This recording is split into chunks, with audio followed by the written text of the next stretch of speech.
你是真不知道，我是真要饿死了。哎，不信你可以问你叔。我孟建荣在商场打拼这么多年，政商界的各色的人物我也见得不少，但像江河这么正直，我还是第一回遇上。他往死了压我的价，让我不痛快，他图啥？你说他图个啥？每个人做事呢，有公心，也有私心。要我说啊，在他身上，就是公心多了些。我还就不信了。这个世上，真有这么大公无私的人？哼，这小子就是运气好。这次没整倒他。你整他了？难道前几天那件丑闻是？他就是个丧门星，咱们今天高兴不提他，不提他了，行吗？来，喝酒。来。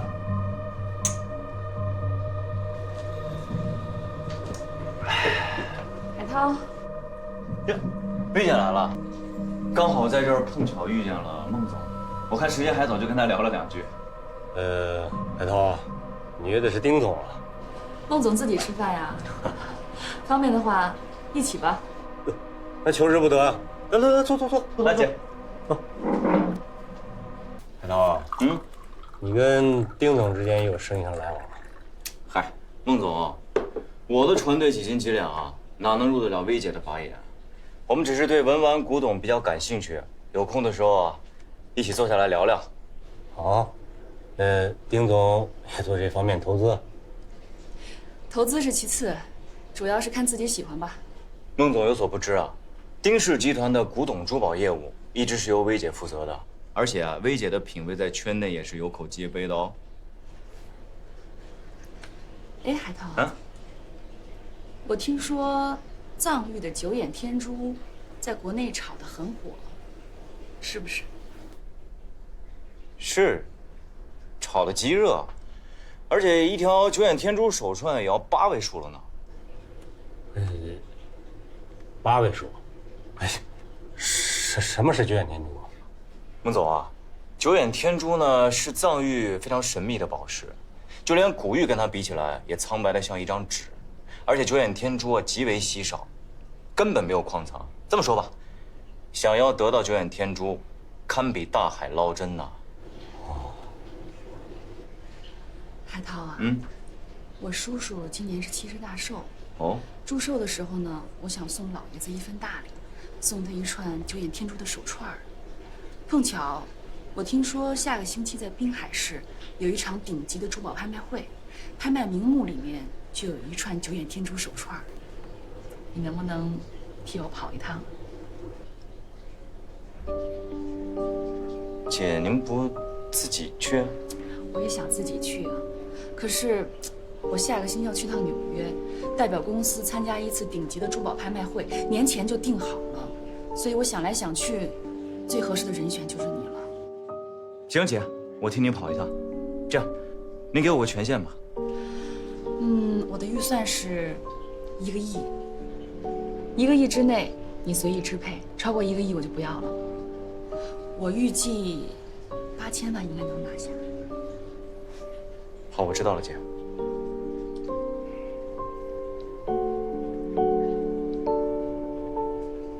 来，孟总，干杯！来，干。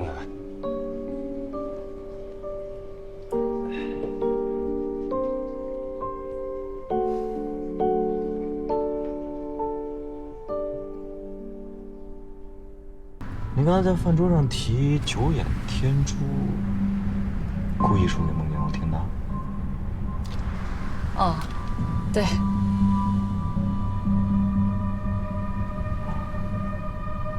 那他是哪儿得罪您了？这个你不用打听。孟建荣这个人做生意黑得很，在东江市都是出了名的。你跟他离远点啊，小心被他拉下水。姐，你放心，我跑船，他搞基建，我俩根本搭不上。那就好。九眼天珠的事儿，要是孟建荣不主动问你，你别去问他啊。行，我知道。哎，海涛，你说。薇薇姐，我准备赶去北京一趟。孟建荣已经去拍卖会现场了，您看这事儿。行，我知道了，这事儿你甭管了。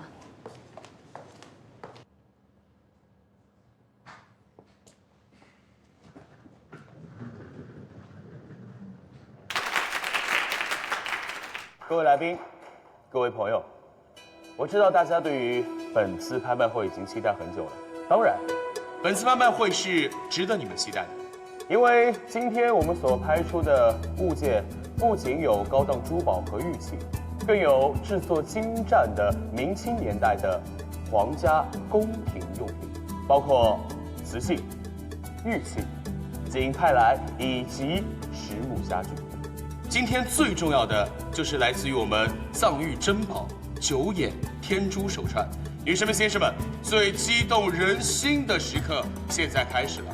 九眼天珠手串底价人民币1000万元，每次加价不得低于100万元。现在，请举牌。1200万。08号先生1200万元。1500万。这位先生出价1500万元，2000万。46号先生加到了2000万元，一口气追加了500万。今天的第一个高价出现，2000万元，现在的价格有比2000万更高的吗2500万。16号这位女士加到了2500万元，又是一个500万元的追加，现在是2500万元。短短几分钟的时间，现在价格已经到了5000万元。等一下，我要冷静一下。我是拍卖师，我应该是最冷静的人。现在的价格是5000万元，有比5000万更高的吗？有比5000万元更高的吗？5200万。46号先生加价加到了5200万元，一口气的追加，超越了我们的16号女士。现在的价格是5200万元。6000万。16号女士加价加到了6000万元。我并不认识这位女士，但是我相信现场的你们跟我现在的心情是一样的。从她的状态，从她的豪气，简直是太刺激了。6500万。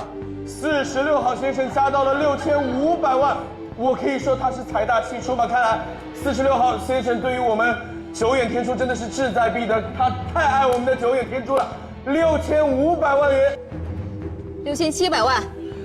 16号女士再次加价，现在的价格已经加到了6700万元，再次反超，有比6700万元更高的吗？现在是6700万元。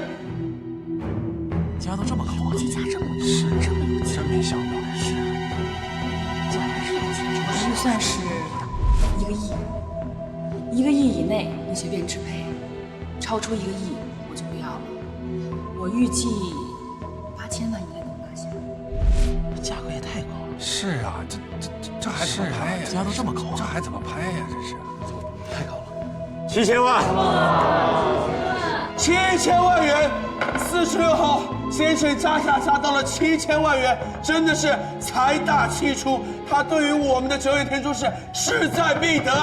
我要再一次的问一下现场所有的朋友们，还有人要加价吗？如果没有的话，7000万，第一次；7000万，第二次；7000万，第3次，成交。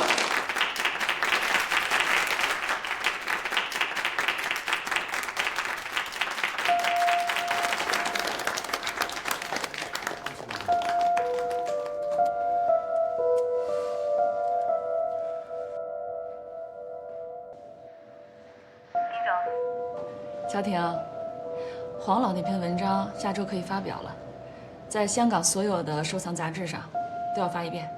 放心吧，我一定让它准时出现在香港各大权威杂志上。期待你的好消息。好。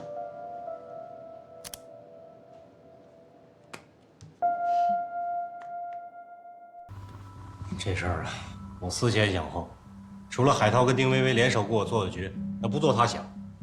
我前脚刚拍了天珠，后脚香港那些收藏杂志就刊登出文章，说存世的九眼天珠只有1块，就镶嵌在西藏大昭寺佛像配饰上。市面上拍卖的那都是赝品，写这篇文章的人在收藏圈里极有分量，在网络上有一通转载，那掀起轩然大波。您说，我刚拍到手的手串，他怎么出手？这个事儿会不会是巧合呀？巧合？他们为什么要坑你啊？我都调查了，刊登文章这些杂志社，那都是丁氏集团控股的，怎么会有这么巧的事儿？拍卖那天，一直咬着我不放那女的，那肯定也是他们安排好的托。秦局啊，我这7000万要是真打了水漂，那我公司真离破产不远了。您无论如何得帮我做主啊！甭管怎么说，让海涛先给我个说法。建荣啊，这钱如果真要是海涛拿了去，我一定给你主持这个公道，把钱要回来，这个事儿不难。但是现在这种情况，你让我怎么给你主持公道啊？它既然是赝品，你就应该找拍卖公司啊，让他们给你退货赔钱。人家拍卖公司根本就不认账，说杂志上登的只是一家之言，那根本不可能因为别人随便说句话你就给我退货吧？那就走法律程序，跟他们打官司。不瞒您说，这事儿出了之后，我第一反应就是打官司。可连我律师都说了，这个官司打起来难度极大。那就算能立案，那个3年5载的也难见分晓。您说，这官司要打个3年5载的，我不定都死几回了。不对，建荣啊，我想来想去，你跟海涛是没有利益关系的，他为什么要坑你啊？这没有道理啊！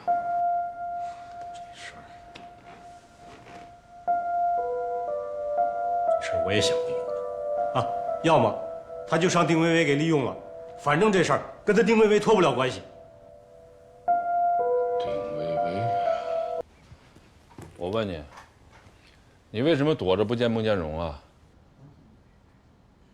哪有躲着他不见啊？孟建荣都跟我说了，你还装傻？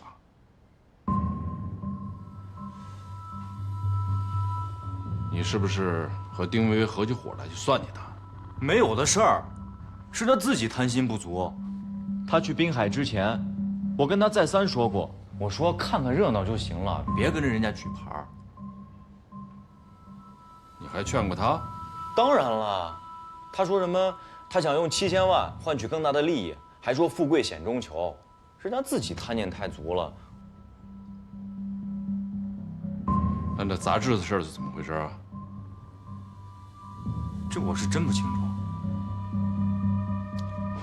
你是不是跟丁薇薇走得太近了，小心让人家玩死你？叔，丁薇薇的事儿咱管不着，但是孟建荣这一把是他自己把自己给玩栽的，跟我扯不上关系。不管怎么说，在这节骨眼上，我们也得帮孟建荣一把。他的财务情况我是清楚的，这7000万要是没了，他就崩盘了。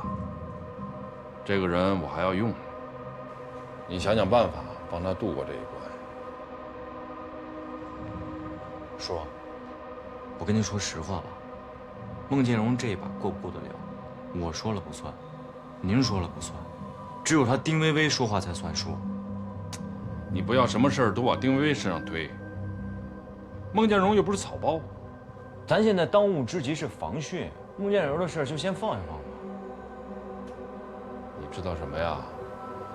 洪水当前，孟建荣已经给我交了底了。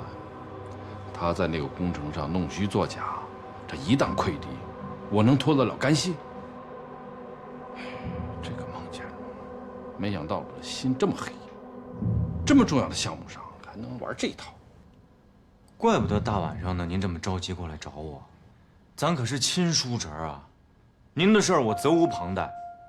如果说现在加固堤防需要资金，我立马调一笔钱来把这事儿堵上，我可不能看到您受牵连。哼，有你这份心，我已经很安慰了。不过孟建荣这个窟窿，不能由你来堵，免得让人抓住把柄。钱海涛，你开门！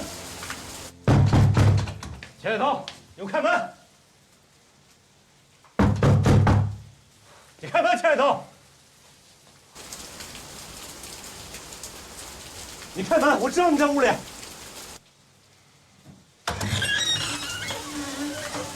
天哪，你是不是故意躲我？我告诉你，你躲了初一，躲不过15。做人不能这么不厚道吧？孟总，您这是干什么？向我施压吗？您搞错对象了吧？我是来讨公道的，我7000万都打了水漂了，整个人生不如死。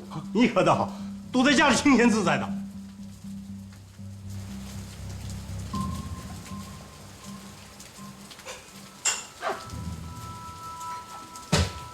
钱涛，咱们俩无冤无仇吧？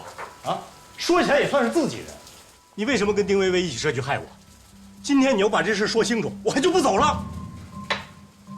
看来你这板子是非要打在我身上了。我冤枉你了。那天在日料店不是你们2个一唱一和的引我入局，后来又找借口不去拍卖会，那不就是引我上钩吗？那天在日料店咱俩是偶遇对吧？那丁总是后来来的，我怎么跟他事先商量好？啊，还有我爸，他是真生病了，足足在医院躺了1个礼拜。不相信，你现在就打电话去协和医院住院部，你去问。孟总，你在去滨海之前，我就跟你再三说过了，不要跟着他们举牌，是你自己起了贪念。你钱打了水漂，你这事能怪得了谁啊？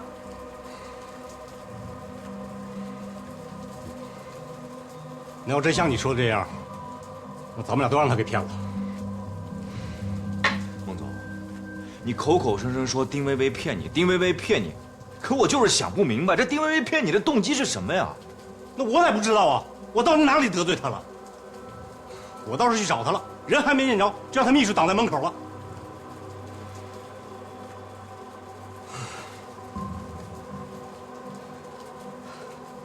我这次真是被害惨了，7000万就这么没了。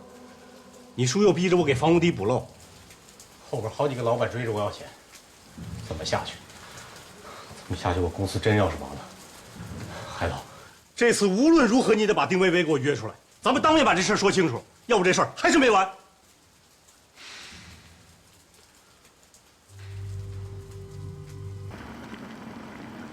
丁总啊，最近我遇上一桩难事儿，不瞒您说，命都快折里了，希望你能帮个忙。孟总遇着什么难事儿了？还不是九眼天珠的事儿。哦，我听说了，那串九眼天珠被孟总大价钱买走了。哎呀，没买着这个宝贝，我还挺遗憾的。不过没关系，以后还有机会。孟总一定是很喜欢这串宝贝呀，怎么会是难事儿呢？薇姐，前段时间黄老写了一篇有关天珠的文章，发表在了香港各大权威杂志上，现在圈内是众说纷纭。我想，孟总拍得的那串天珠，应该暂时是得留在手上了。留在手上，7000万呢，都打了水漂了。孟总这说的哪儿的话呀？您可是东江市基建行业鼎鼎有名的大人物，区7000万，那算得了什么呀？是啊，孟总，您拍的那串天珠，那也是藏玉寺庙里面流出来的老珠子，也是价值不菲啊。您沉一沉，说不准能卖到一个好价钱。如果现在又是请律师，又是打官司，闹得满城风雨的，我想在圈内也只会是传为笑谈。孟总啊，姑且不说您买的是真宝贝，在古董行里，不管买家还是卖家，看走眼都是常有的事儿。退一万步讲吧，就算买着赝品了，买家双方那都是心照不宣，不往外说的。您就说海涛的姥爷黄元昌老先生，在古董圈里也得按这个规矩啊。是啊，孟总。那既然这样，哎，对了，我记得丁总也喜欢这串九眼天珠吧？那我原价卖给你算了。这串珠子我倒确实是很喜欢，不过原价，孟总啊，您这串珠子现在市场价对折，可能都没人要了吧？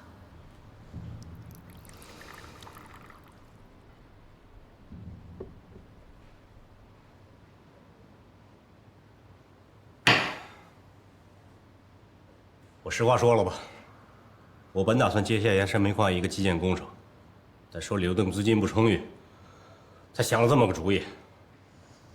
您是拿流动资金买的天珠啊？是，我鬼迷心窍了，行吧？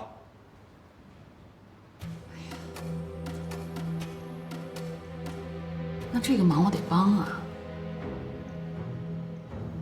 孟总，就是不知道您下不下得了这个狠心。你说说看。天珠治标不治本，不如你把公司卖给我。卖公司？咱们打开天窗说亮话吧。要是我没估计错的话，您现在资金链断了吧？银行在逼着您还贷款吧？您要是贷款还不上，公司就得查封抵债，到时候1分钱都拿不着，对不对？我什么大风大浪没见过，这点难题难不住我。那是当然，孟总是响当当的大人物啊。可是现在架在您脖子上的刀，不止这一把吧？你什么意思？房宏帝劣质严纲的事儿现在被扒出来了，调查小组一旦建立，您想在东江市再待下去，那就是坐以待毙啊。孟总，您今天来找我，心里一定也是有盘算。你们公司现在危如累卵，你心里一定很清楚。除了丁氏集团，建荣集团现在的债务没人能盘活，还能有点利润。到时候您拿了这笔钱换个地方，还是可以很体面的过完下半辈子。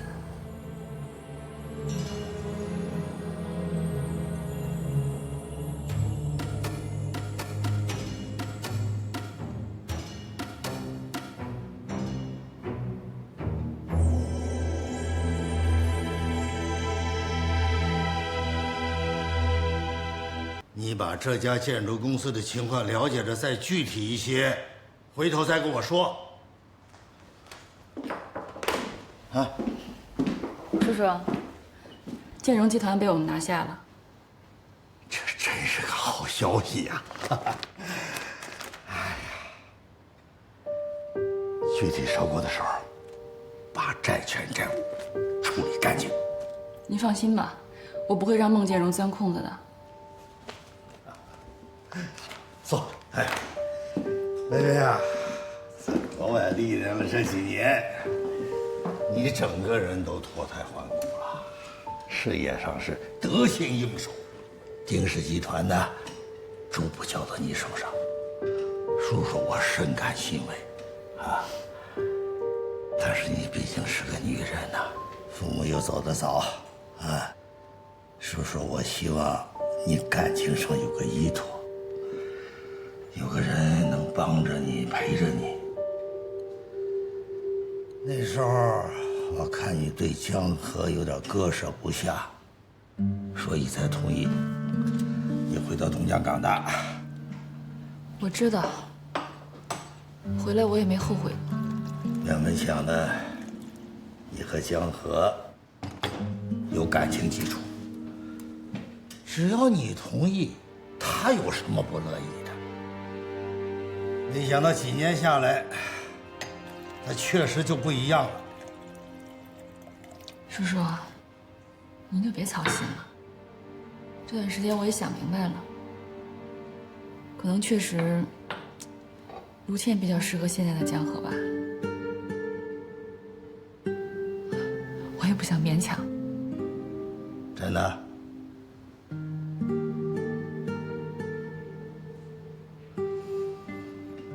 那默默呢？他情绪上能转得过来吗？好多了，毕竟是多文化背景下长大的孩子，接受度还是要比一般孩子高的。我跟他商量过了，这个学期结束送他回美国上学去，他自己也同意了。那你呢？你是不可以借这个机会散散心。上市的事儿，我可以另外调人来顶替你。我希望你放松一下，我不反对的。不用，叔叔，我又不是小孩子了，我可以调整自己。这次上市对丁氏集团来说还是很重要的，所以初级谈判我亲自去比较放心。那好，这件事情呢，你自己决定。叔叔还是那句话，这世上没有任何人值得你受委屈。叔叔希望你好好的。我知道。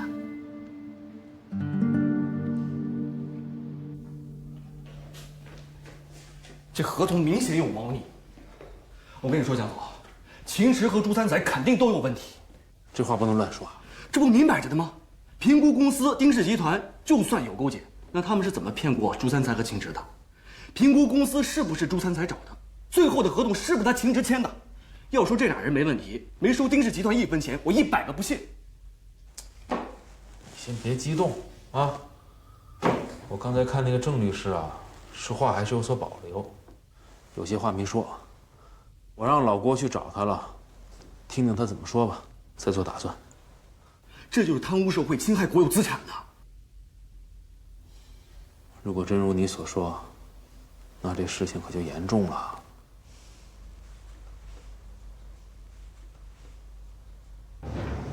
大成啊，今天你好像有所保留啊，是不是有些话不好说？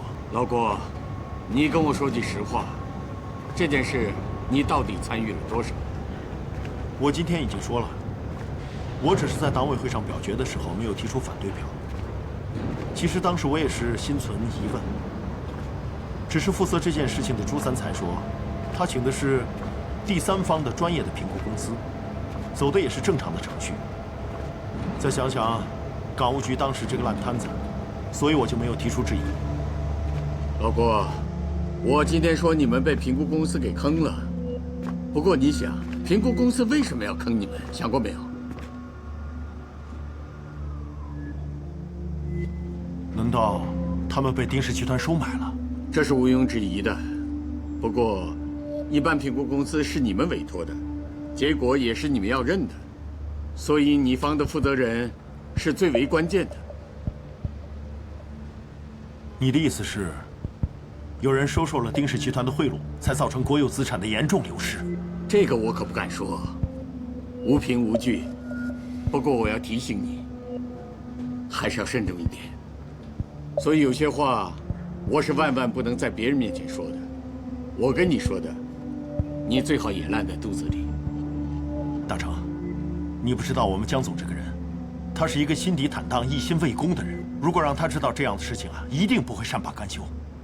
你明确地告诉我，这种情况之下，怎样才能追回流失的国有资产？除非司法介入调查，找出贪污受贿的实际证据，这样才能让你们的合同失效，收回股份。不过这个事儿啊，非常的复杂，牵扯到你们的高层，还是陈年旧账，取证困难。在这个上市的敏感时期，你们确定要把这个事查到底吗？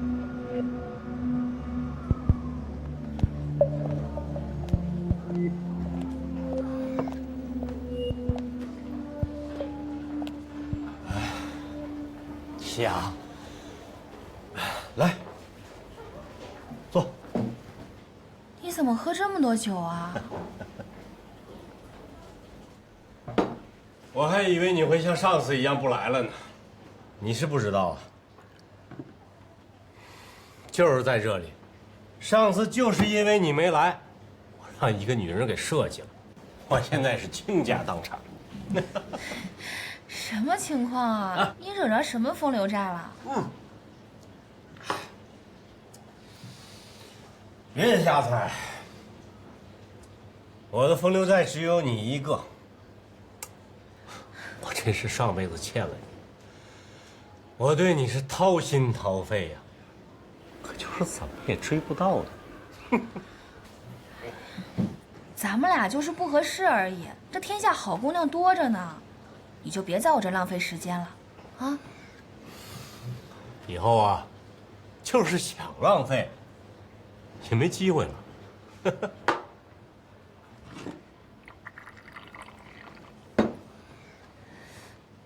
你刚刚跟我说你倾家荡产，是怎么回事？你发生什么事儿了？我做生意让人坑了，把公司卖了。卖了？没错。我有钱的时候你就看不上我，现在我是穷光蛋一个了，你是不是更看不上我了？啊？这跟钱压根就没关系，好吗？是吧？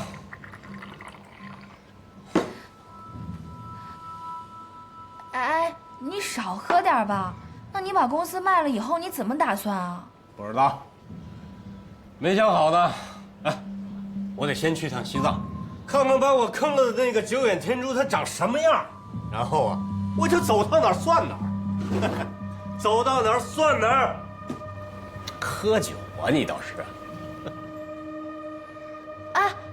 哎，行了行了，你别喝了，别喝了，孟建荣，别喝了。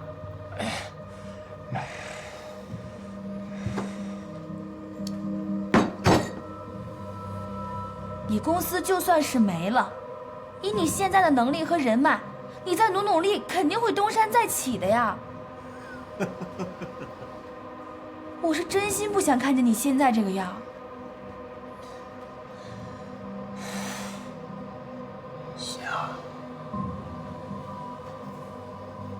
夏，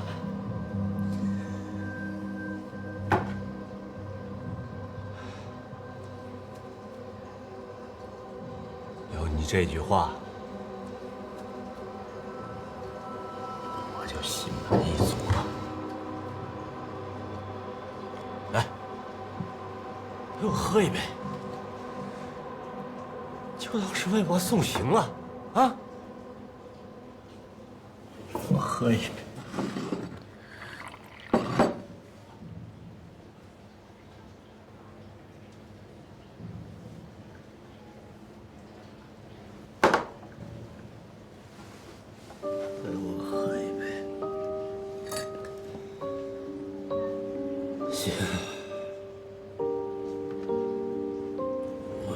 真喜欢你呀！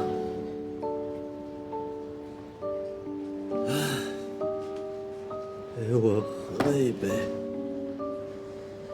就当是为我送行了。喝一杯。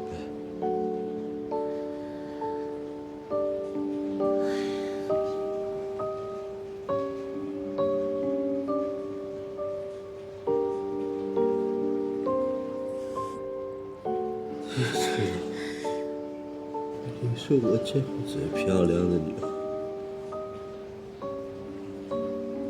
我还是真喜欢你呀。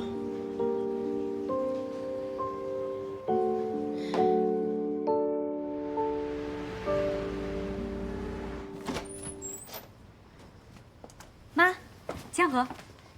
于阿姨，于老师您好。哦，江河来了，快请进。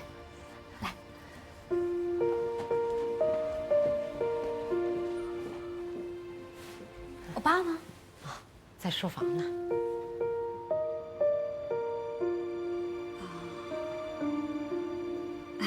江河，你先坐，我去叫我爸。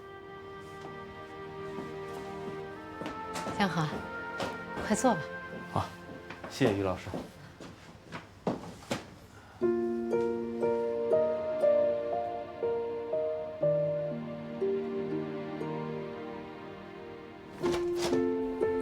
江河来了，出去。我知道。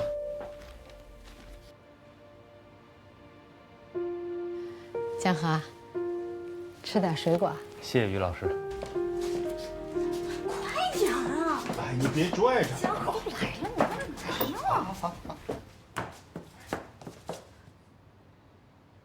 卢市长。啊，来了啊。江河，在家就别叫卢市长了，见外。哎，着什么急嘛？还没到改口的时候呢。啊，坐。江河啊，我这个人啊，就这特点啊，家里家外一个样。你要是不适应啊，也不要勉强。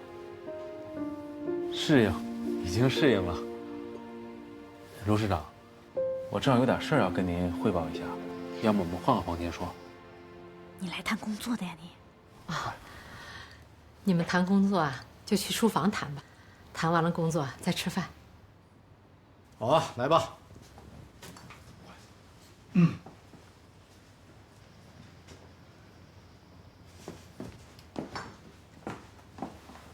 妈，你不是最烦我爸在家谈工作吗？你呀，别管他们说什么，有的谈，总比冷场强吧。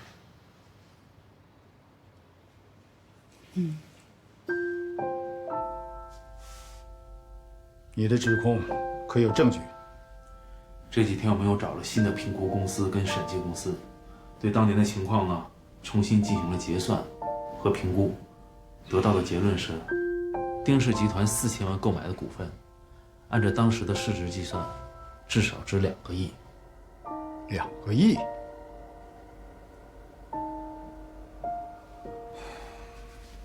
所以朱三才找的这家评估公司，肯定存在问题。朱三才作为主要的责任人，发生了这么大的疏漏，就算这件事情他没有受贿行为，也需要接受调查。秦池知道这件事情吗？这个不好说了。目前呢，没有直接的证据表明这件事情跟老秦有关。至于他是参与其中，还是被人蒙蔽，就不得而知了。秦池这个人我是了解的，他虽然平庸了些，糊涂了些，但是违反党性、违反原则的事情，我想他是不会做的。还有一件事情，我要跟您反映一下。这个抗洪过后啊，我们发现那个堤坝出现了劣质钢筋，当年也是朱三才负责采购的。我让秦池作为调查组组长调查这件事情，但还没有结果。朱三才的问题，就叫纪委来调查吧。那老秦呢？我不相信秦池能干违法的事情。这件事情，我来跟他谈。两位领导，吃饭了。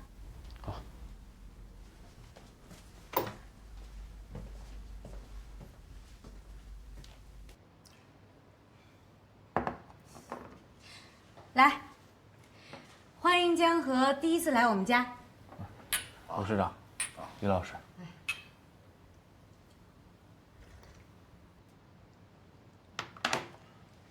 来吃菜。江河，随意啊。谢谢于老师。来，多吃点啊。江河，你还记得我爱吃笋啊？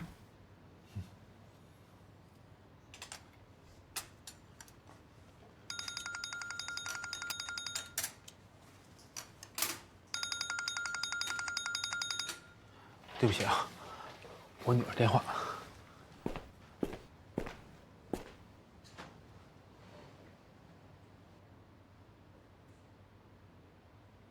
喂，默默，怎么了？爹地，我的语文书落在奶奶家了，你能给我送过来吗？爸爸现在有点事儿，结束了给你送过去，好吗？好。好，拜拜。默默。啊，江河，你这个孩子上小学了吧？是。你那么忙，孩子那边照顾得到吗？哎呀，这前一段时间忙着抗洪，最近呢又忙着上市，这段时间啊，确实陪孩子陪得少。等不忙的时候啊，还得多陪陪默默。这个家庭啊，还是要顾及的啊。是。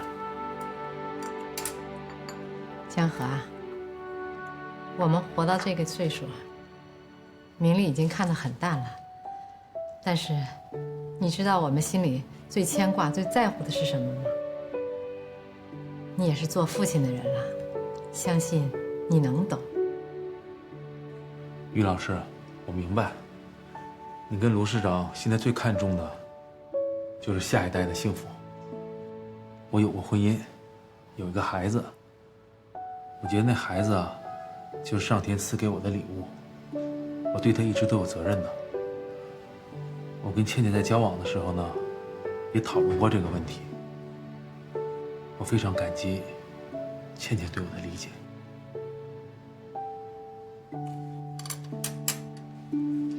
江河，你要是为了我不管默默，我也不会把我下半辈子都交给你的。妈，你说呢？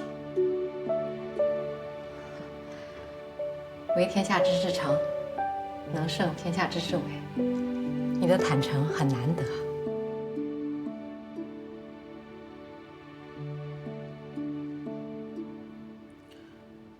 于老师，我知道您和卢市长担心这个倩倩跟了我会受委屈，我在这就表个态，我会尽我最大的努力，对倩倩好，给她幸福。好，菜都凉了，吃菜吧，吃菜吃菜。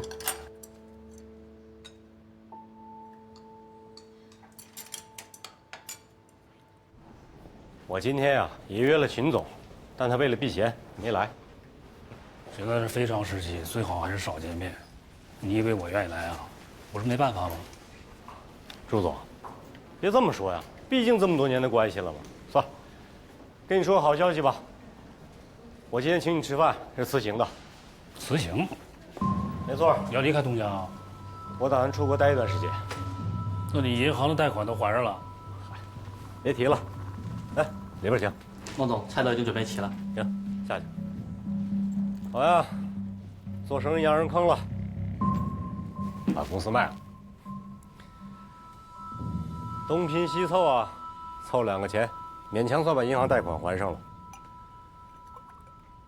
本打算东山再起的，可现在情况这么紧张，就想着先出去躲躲再说。怎么样？这算是好消息吧？我这么一走，好多事情就可以说不清了。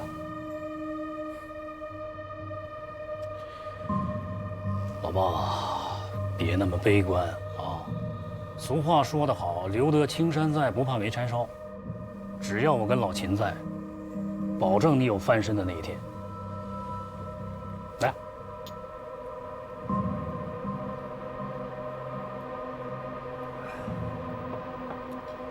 卢总啊，我说句难听的，你别往心里去啊。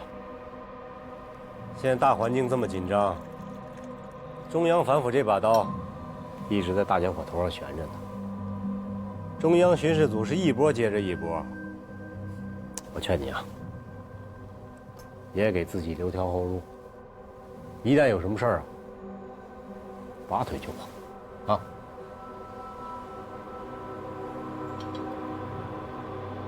来，卢总，我敬你一杯。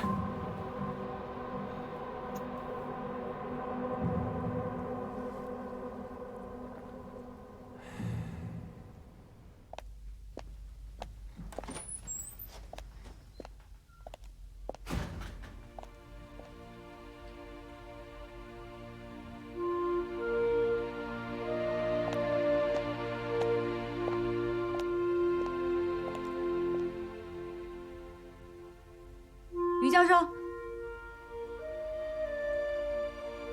怎么样？倒是个挺实在的人，是吧？我就说了，江河这人特别的好。我觉得啊，值得托付终身的男人呢，要有3个品质：事业上的上进心，要有责任感，要懂得呵护别人。江河全都有啊！你看他今天在饭桌上可以那么坦然地提到默默，说明他是一个非常有责任感的男人，对不对？说到孩子啊，妈就怕你后妈难当。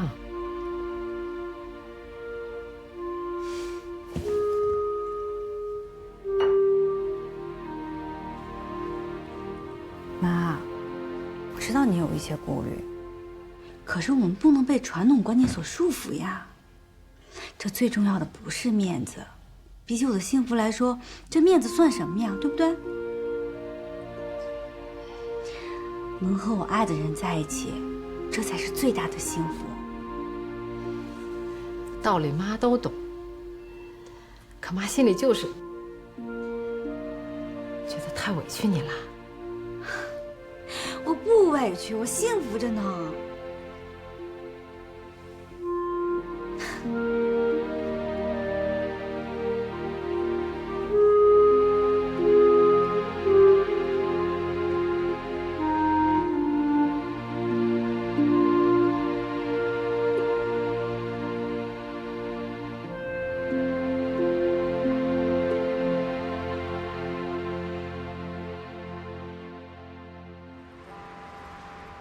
丁总啊，这次请你们过来呢，主要是以后面我们组建这个能源码头公司上市的事儿，跟你们协商，也听听你们的意见。江总，各位副总，大家好。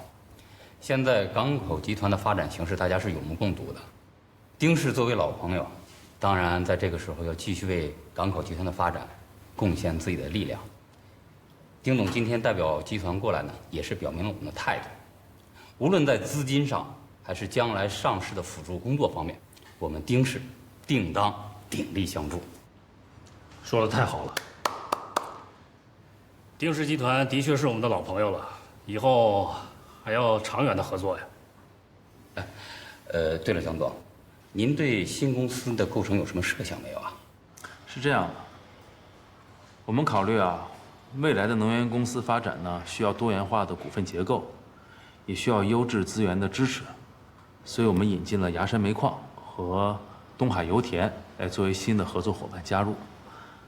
那么老股东呢，持股比例将会相应的稀释，你们看怎么样？首先，丁氏愿意以现金增资的方式，按照新的估值来购买公司的股份，并继续维持30%的份额。另外，刚才江总说，老股东的持股比例将会相应稀释。我想提醒一句，您是大股东，我们是小股东，就算要稀释份额，也该同比稀释吧。丁总啊，新公司还要由权威的评估机构进行重新的估值。您刚才说的以现金增资，而且还要继续保持30%的份额，那贵方是不是应该等到估值的结果出来之后再做决定呢？我们已经做决定了，钱不是问题。欧阳，你介绍一下评估公司的情况吧。目前呢，国内比较著名的资产评估公司有荣信、康威、北极这3家，他们在业内呢都算是标杆了。欧阳特助，这里面没有颐和这家公司吗？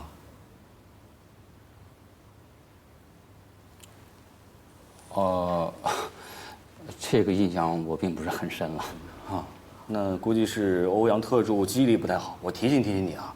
这家公司呢，就是当初你们入股煤码头的时候给我们做资产评估的那家公司，忘了？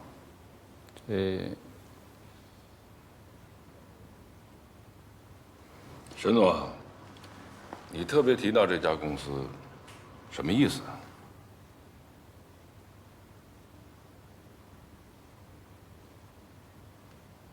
找哪一家评估公司，我们以后再议。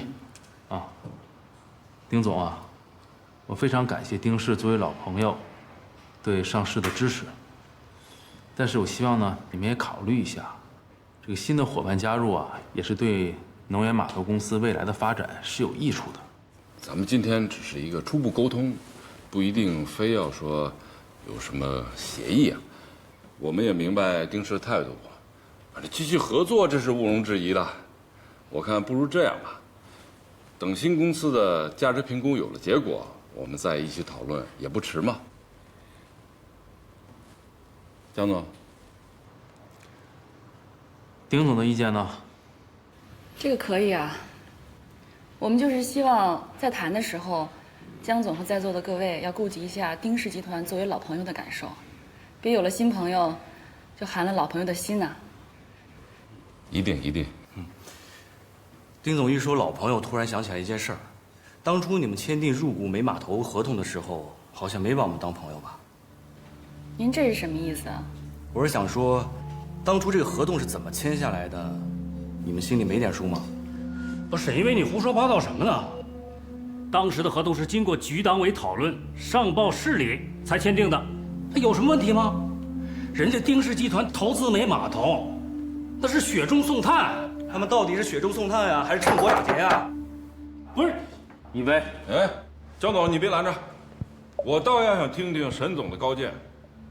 你给我说一说，我们这个合同到底有什么问题？我这个当事人真想知道。好，那我问你，当初行了，不要吵了，啊。丁总啊，沈总对当年情况不了解，我为他说的话，替他向您道歉。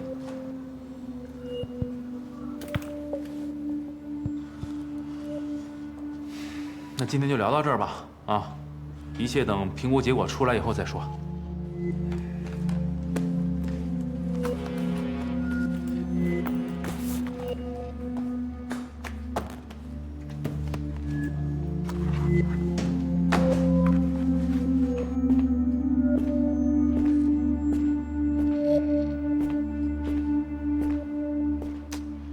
哎呀，你能不能不要晃了？有事儿说事儿。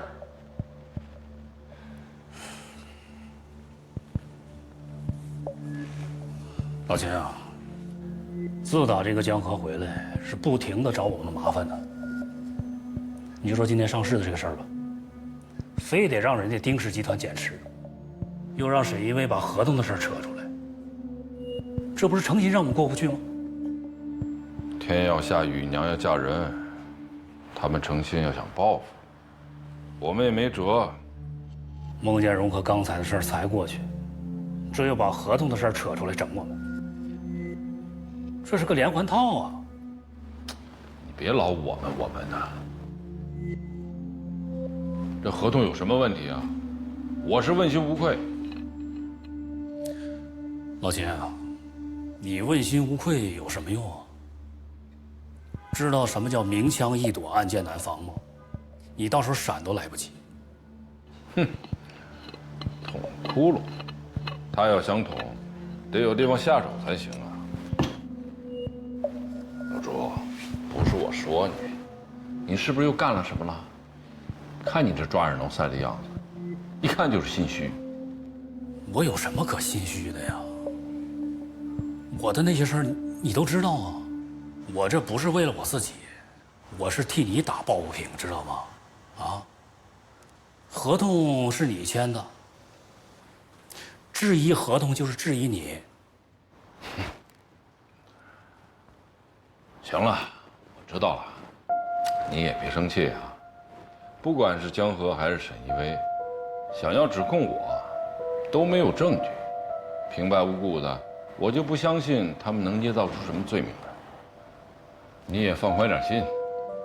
关于合同的事儿，卢市长是知道的，走了正常的程序，各部门都备了案的，他江河能翻出什么大浪来？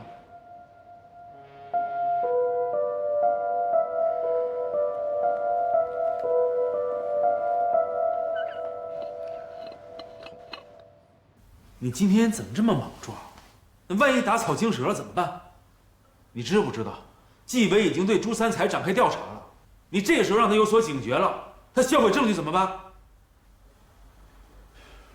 对不起，江总，我就是看丁氏集团当那个什么还立牌坊的样子，我气就不打一处来，我一时没忍住。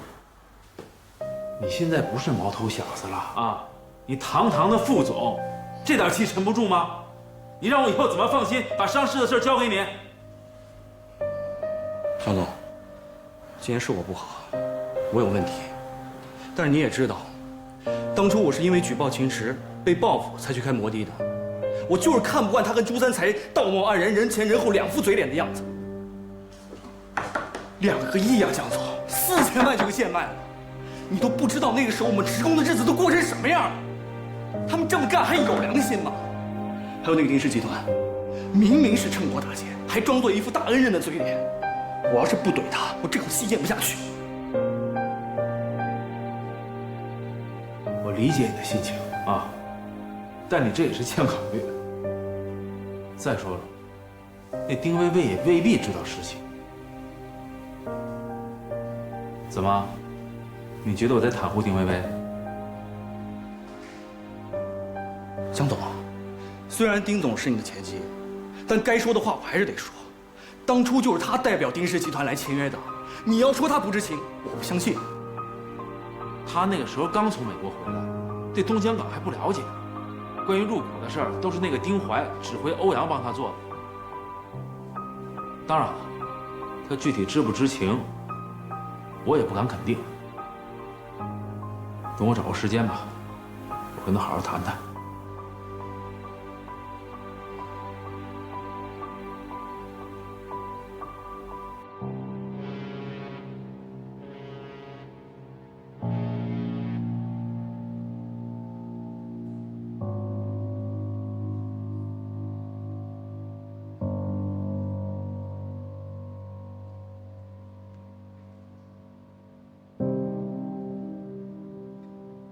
欧阳特助，这里面没有颐和这家公司吗？当初你们签订入股煤码头合同的时候，好像没把我们当朋友吧？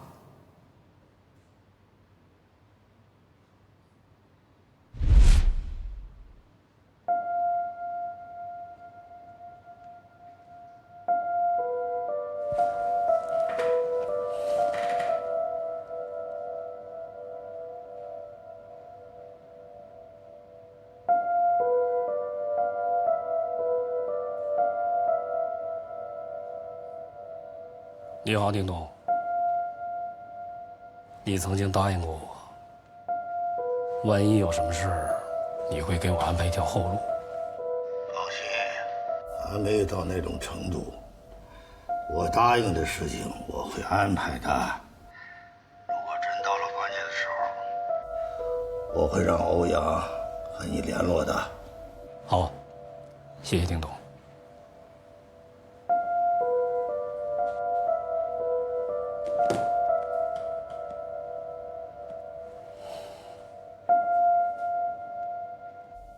叔叔，朱三才说什么呀？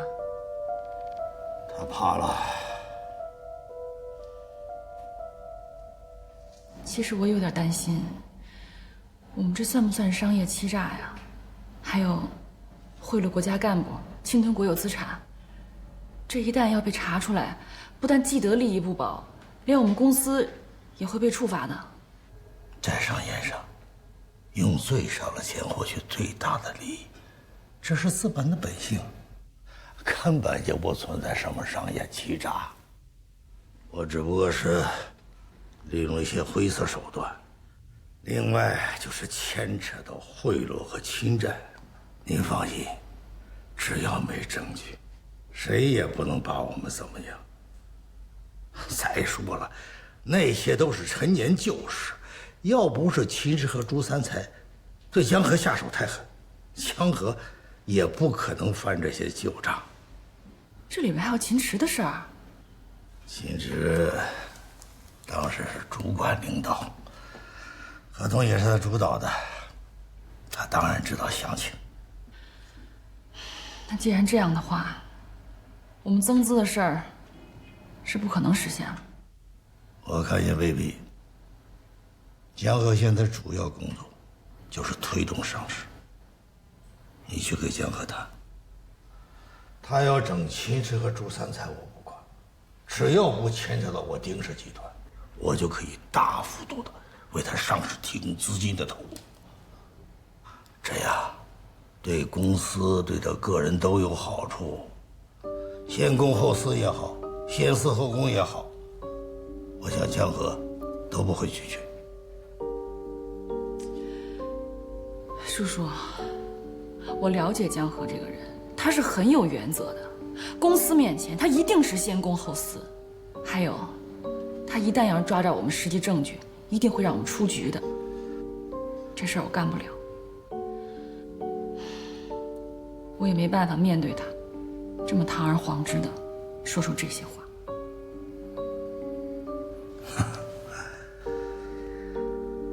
叔叔也不勉强你。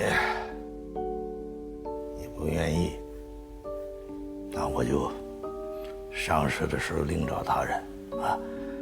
你可以带着默默去美国休养一段时间。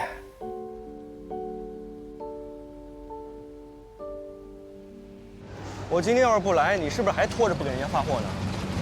我告诉你，老婆，才过几天好日子，别好了伤疤忘了疼，赶紧去办。孙总，我知道了，我马上就去办。